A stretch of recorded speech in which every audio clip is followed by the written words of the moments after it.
Hello class. So I just wanted to do a video for you all just in case you were not clear on how to actually submit a link through a discussion board, just so it makes it easier for your peers to be able to just click on it easily from the discussion board so they can respond.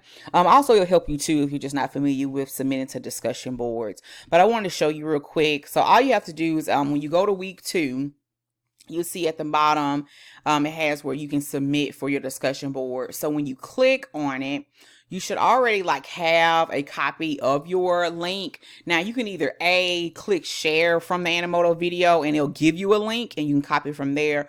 Or like I have mine pulled up, it usually has a URL right up here. So I would copy this part.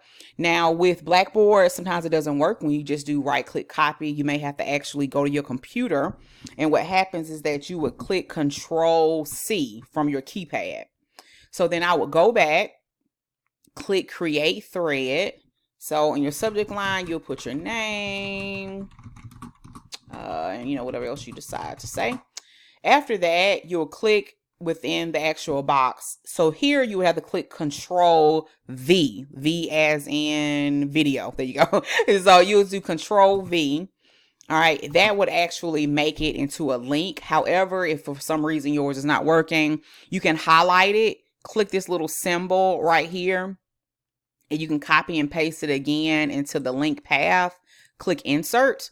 And then after that, you just will click submit. All right. And so all you have to do is click on it from a peer view wise, and it'll let a person just click on it and it'll open up for them to actually view your Animoto video link. Of course, if you have any questions, you can let me know. Hopefully the video will help you out so you'll be able to understand how to do it.